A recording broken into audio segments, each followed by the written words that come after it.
Ashama harka fuunee daawwattoota fi jaalatamtoota hordoftoota keenya akkam nagaa keessanii nageenyi koo kan jaalalaaf kabaja bakka jirtanitti isin haa qabu. Egaan daawwattoota keenya odeessaa gadda hedduun qaba.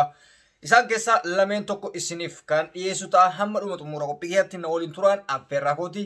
Egaan daawwattoota keenya oduun gaddaatii fi haalli hamaan biyyattiin keessa jirtu kan yeroo ammaa qabadhee isinii dhiyaadhe guyyaa kaleessaa godina Gujiitti haala suukaneessaa ta'een ilmaan Oromoo lamaan ilmaan ayyaa ilmaan abbaa fi haadhaa kan taate kan ilaalchi siyaasaa isaanii garagara ta'e duguggaa sanyii jabaa mootummaa amma jiru kanaan irratti adeemsifameen lubbuun namoota 14 rasaasan haala hamatti dhumee jira. Inni biraa lola Itoophiyaa fi Tigraay yookaan immoo TPLF fooyyaan deemsisaa jirtu irratti haalli sa'aatii 72 kenname erga xumurame biyyattii keessatti maaltu ta'ame mootummaan sadarkaa kamirra ga'e kan jedhurra bal'inaan kan isin biraa geenyu ta'a hamma xumura qophii keessatti na waliin turuun isin affeeree jira. Namoonni chaanaalii keenyaaf immoo haaraa taatan subscribe gochuun maatii ta'a. Egaan daawwattoota keenya oduu baay'ee nama gaddisiisa baay'ee inumaayyuu Oromoo ta'uu keessa jibbisiisa.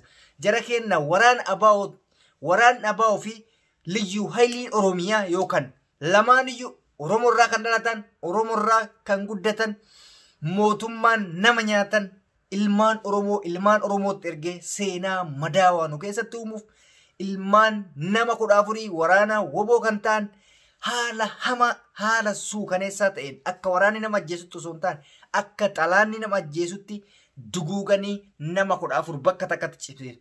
Isumaayyuu ajjeesuu caalaa wanti garaasi nyaatu waraana boojitee kaatee meeshaa harkaa hiikkattee bakka isaan ta'anitti rasaasa lafatti itti roobsitee suuraa kaastee akka waan gaarii gootetti mootummaan kun uummata Oromoo kana garaa gubuuf ilmaan Oromoo garaa gubuudhaaf jecha reeffa isaanii kan akka kosiitti tortore kana achi dhiigan jechuudha. Suuraa kaasanii injifannoon Booranatti taasifneen lubbuu haganaa wareeyne lubbuu 514 lubbuu shiftaa 14 wareeyne amma injifannoon gallee jirraa jedhan. Mee jira kenna nuti biyya biraatti walitti hin dhufne akkasuma kililii biraatti walitti hin dhufne ilmaan Oromoo mataa fi mataa yookaan gurra bitaaf gurra mirgaa sababa siyaasatiif jecha wal nyaachisanii suuraa kaasisanii postotu caalaa wanni garaa nama gubuun jiru wanta kana hunda ka godhaa jiru qaama mootummaati jechuudha.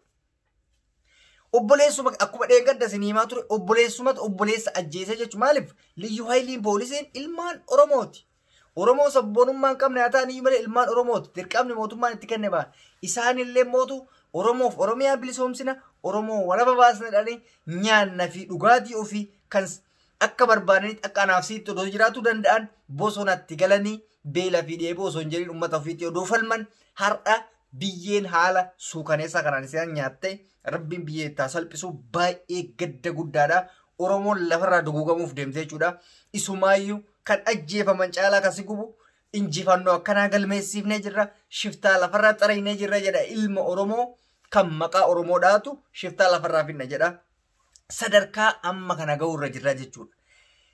Suuraa san akka tasaa ta'e yoo kan ilaaluudhaaf barbaaddan taate bakki isin argattan Gujii zoon government ka jedhu tokko yookaan immoo fuula feesbuukii kamirraayyuu kan guute suuraa ijaan laaluudhaaf nu dhiisitii feesbuukiin eeyyamnetu achi sanirra ciisaa jechuudha. Feesbuukiin iyyuu akka inni hamaa ta'e argee akkatti itti shaffanaa gaati gattuuttee keessa seentutti tasumallee hin argitu jechuudha. Haala baay'ee hamaa ta'e sanan duguugaman jechuudha.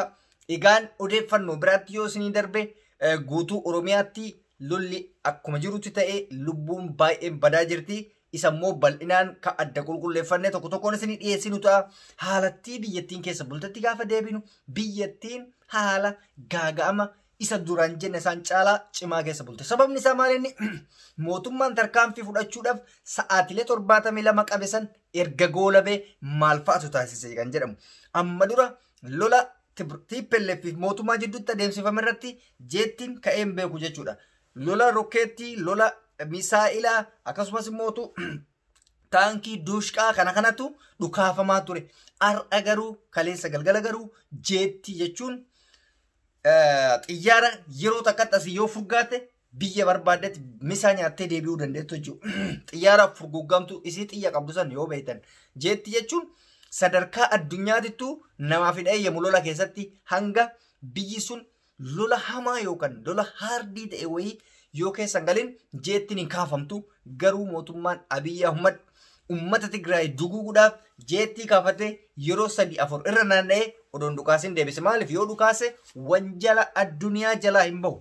Addunyaan guyyaa adiin tolkaatee dhabama sogooti bakka inni jirutti. Rokkeetti garuu immoo inni akkasumattuyyuu mirgi namoomaa kan hin eeggamneef yookaan eeyyamni kan hin kennamneef jeettii kaafatee ummata Tigraay halkan guutuu baqachiisaa bula jechuudha. Ummanni Tigraay kan magaalaa keessa jiraatan jiraattonni magaalattii gadhiisanii jeettii arganii yennaan kan hin beekan waa'ee jeettii. Jeettii takkattiin dhukaate jechuun magaalaan takka bakkuma takkatti daaraa taatti hin beektan. Namoonni akka tasaa fiilmii yookaan immootu lola biyyoota alaatti irratti ilaaltan jeettiin takka oo dhukaate yoo jabaate qabalee tokko ol daaraa gooti nama tokko doonan bifne dachiifisamii kirkirsitti jechuudha. Sababa sanii ummanni Tigraay halkan osoo hin buliin baqataa bulee haa ta'uti yaalin isaan immoo karaa lafootiin Tigraay seenuudhaaf lola ciccimaa dhukaasa gurguddaa taasisaa turaniin TPLF humna liyyuu haylii irraa gara humna komaandoo kan jedhamu jira. Humna komaandoo jechuun humna masara eegu warra leenjiidhaan irraa tokkoffaa gadi bobbaasee jechuudha. Daangaalee komaandoon eeggamaa ture maqaleen akka tasaa ta'e. Komaandoon silaa mootummaa yookaan masara eega malee bakka akkanaan eegu. Garuu lolichi humnaa ol taanan haala hamaa cimaa keessa taananiin komaandoo guutuun gayyaasee komaandoo qabu jechuudha. Akka tasaa odoo komaandoo sun dhaame guutuun guutuutti dhumateefii jira. Maaliif? Lolli tokko sadarkaa komaandoo bira taree jennaan dhumate namni barbaachisu suni argame jechuudha. Komaandoo bobbaasuudhaan haala cimaa ta'een eegumsa balbala ofii cufattee haa ta'uti dhukaasni garaagarana namoota xaragan haa jiraataniyyuu malee cabsanii seenuudhaaf hin danda'amne. Mootummaanis akkuma uummata waadaa galatti waadaa isaa osoo hin guutin saalfatee miidiyaa tanarratti waa tokko dubbataa hin jiru jechuudha. Injifannoon goolabamaa jira, seenamaa jira jedhan. Sa'a 72 seenee waan hundan tokko tattare jedhee ture garuu seenuu hin dandeenye. Ummatuma Oromoo itti fakkaate. Ummata Oromoo kan fiigettiniin rasaasan bakka takka kaayetiniin biraa deemu san itti fakkaate. Wayyaaneen ta'a akkasiiti miti. Wayyaaneen ta'a ajaa'ibaati humna qabdi. Nuti amma wayyaanee deeggaruuf yookaan isa jibbuuf osoo hin taane waan inni ummata Oromoo irratti godhu madaalsisaatiin hin deemne. Ummata Oromoo asii shiftaadha jedhee shanedha kaanidhaa keessaa gabbaasaa kaan bosona keessaa gabbaasaa akka lukkuutiitti wal bira ciciibsu garuu jarri hin gamteef jechuudha. Hangana wal caala sabni kennaa fi sabni biraa. Sabni biraa kokkeetti isa qabeetiniin waraana isaa qaasii achi erge akka hoolatitti lafatti rashanee achi as deebisaa. Kenna garuu rashanuu fi dhiisitiniin mataa ofiitu reeffa ofiitu bakka sanii fuudhee awwaalataa hin jiru. Maaliif mazzagaajatu fuudhee akkuma ofii ajjeesetti ofii awwaalaa jira jechuudha akka barbaadetti maatii ofii bira odoon gahe.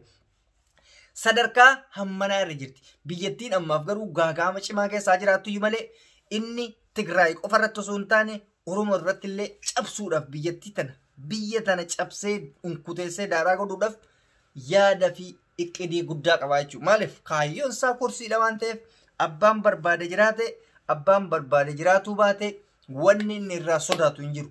Inni Minilik jechaa ture sun soba jechuudha. Amma kan dhugame akka sirna Minilik san deebisuu barbaade sirna diktaatarummaa humnaan biyya bulchuu humnaan biyya hoogganu. So Oromoon addunyaa kanarra jirtan wanta Oromoo irratti ta'amaa jiru kanarratti yaada keessan kan biyyattii mootu akka barbaadan walaaguwaani nullee as keessa miidhama cimaatu nu dhaqqabsiisaa jira. Amma baay'isa weemee arsii gara arsii kanatti abbaa fi haati yookaan maatiin mana hidhaa cabsanii bahanii jennaan daa'imman waggaa 2 daa'imman waggaa takka akka maatiin dhaqee achii fuudhuuf mana hidhaas fidan. Mee sirna akkanaa keessa jirra laalaa yaa uummata keenya. Daa'imman xixiqqoolee maatiin barbaacha haa dhufaniif achumaan itti qabatuudhaaf daa'imman mana hidhaa fidanii jechuudha. Sirna akka kanaa kana keessa jirra. Gara jabeenna mootummaan uummata keenyaa qabu kan hanga gana ga'u keessa jirra jechuudha. Salphinni immoo isa kanaa olii hin jiru. Salphinni mana hidhaa keessaa guranii jeessu daa'ima umriinsi waggaa 5 hin geenye ta'u waggaa 2 fuudhee hidhaa fide achitti maatii qabatuuf godhamaa jiru salphina irraa akira jirra jechuudha. Rabbi salphina uummata Oromoo kanarraa eegu. Uummanni Oromoo kun baay'ee mootummaa dhufaa darbaan akkuma kaalsi itti jijjiiratee biraa deema. Rabbi nurra haa fooyyessu jedha. Egaan daawwattoota hordoftoota keenyaa qophiin nuti har'aaf isiniif qabanne kana fakkaata. hamma dhuma xumura qophii keenyaatti teessaniin hordofuu keessaniif galatooma. Namoonni chaanaalii keenyaaf immoo haaraa taatan subscribe gochuun maatii ta'a. Turtii gaarii fayyaa naa dee'a.